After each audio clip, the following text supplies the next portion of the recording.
It's curtains for India's biggest corporate scam. 6 years after Ramalinga Raju shook the corporate world, confessing to cooking up the books of Satyam, a special court in Hyderabad today held him and 9 others guilty in that case.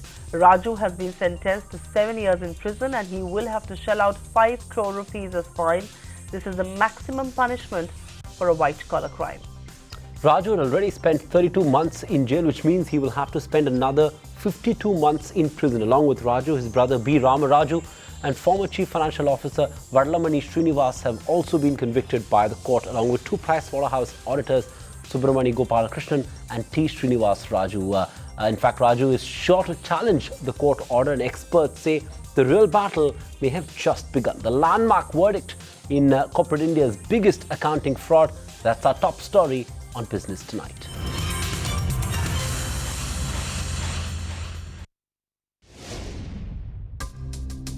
Life has come a full circle for Ramalinga Raju.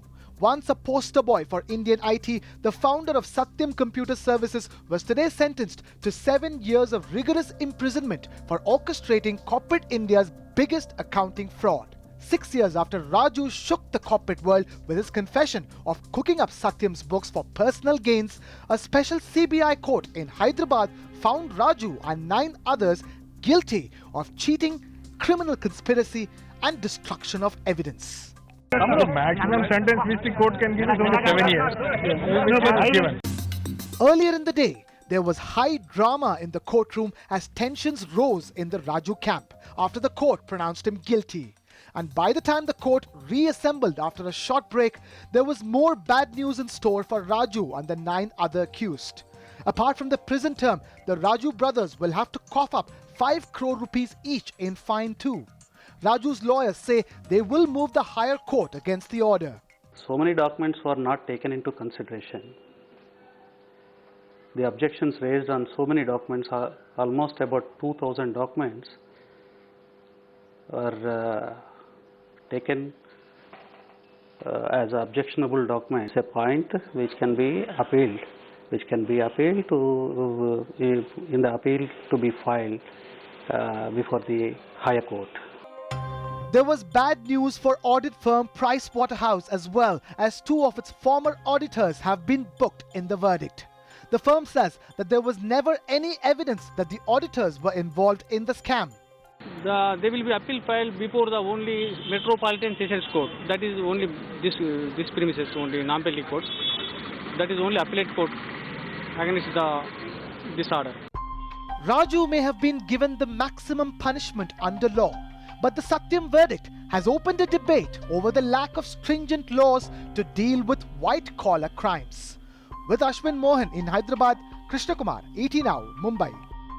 This is one of the biggest legal verdicts in a corporate fraud case, and so who better than one of India's top lawyers, Harish Salve, to analyze this verdict and its implications on white-collar fraud.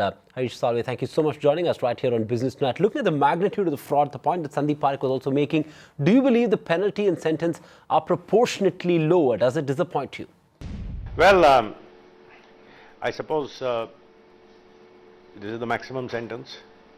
See, Indian law has not kept abreast with commercial movements. The criminal breach of trust provision is of Lord Macaulay's time, of 1908. Life has moved on, complexities have increased. We don't have any special statutes which regulate commercial activity and make it a punishable crime to commit defalcation. So we have to go back to the 1908 law. So that's about the kind of punishment you get. Mr. Salve, would this judgment also once again raise questions over the role and responsibility of auditors, as PwC auditors have also been sentenced by the CBI court? I know we are still discussing whether the law has kept pace with this, but what does this really mean for the auditors? Should some onus also lie on them? See, that's one area where I have a little caveat.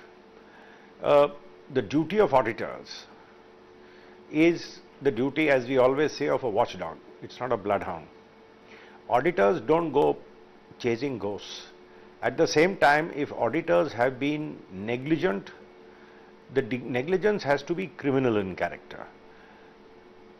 We have to be alive to the fact that nowadays, with this heavy competition for big clients, there may be a tendency to cut corners. So we don't know what the evidence shows. If the evidence shows any kind of complicity, which could be treated as a conspiracy to commit crime, then of course it would be. But merely because the auditors have been negligent would not be sufficient to hold that they have criminally conspired. Now, this is all a theoretical assertion. See, my only second fear in India is we are getting a bit into this lynch mob mentality. You know, you people also show this on TV. There is social media. Everybody who has an opinion then feels that it's his duty to sort of commit himself and say something. And then everybody says, oh, but the auditor is also responsible, so let's wall up the auditor also. This sort of tendency at the lynch mob kind of treatment has to be contained. All right, contain the lynch mob treatment. But what really happens, just talk about the legalese, what really happens to all the assets of Ramalinga Raju and his family members that have been attached so far? Any hope of some money being recovered from those assets? Of course, if those assets have been attached, now the assets follow two routes. One is, of course, if they are proceeds of crime, they can be forfeited under the law. They will be confiscated, and if they have been laundered, then as a commission of a money laundering law, they can be pursued and got to. And if they are sold, the government can always use those assets. The government has been funding this company. I don't know whether there are any losses caused to any individuals. I don't think so. But because the company has been sort of resuscitated. But having said that, I think there is a lot which can be recovered from those assets.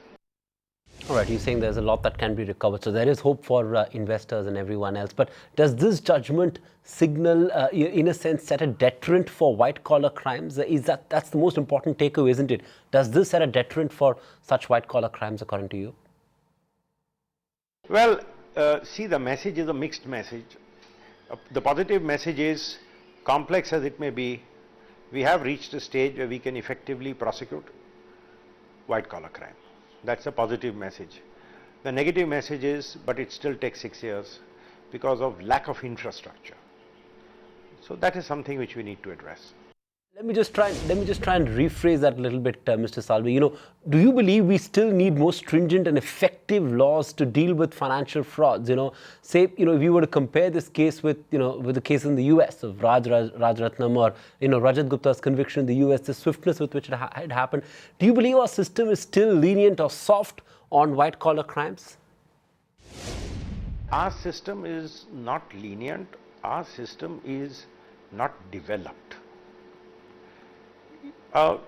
Fraud of this kind should not be prosecuted under the Indian Penal Code.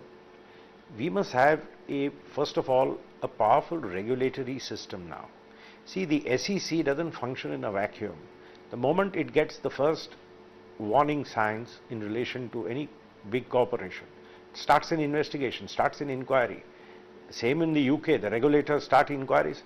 They call corporations, they have a look, they try and nip it in the bud. Sending people to jail has to be the last option. So we need a more comprehensive law.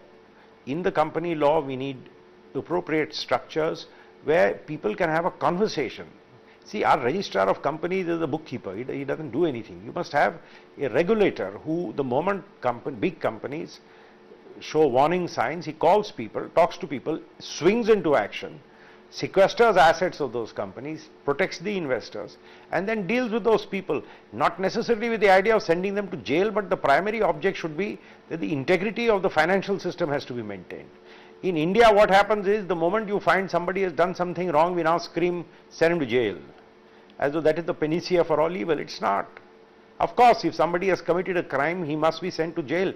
But the thing is, this sent to jail system becomes a very loose, weak system where only in very extreme cases like Raju's case, where there was an open and shut case, can send people to jail. There are a lot of corporate wrongs going on, which you will never be able to fit into a criminal breach of trust slot or one of these slots which has come into.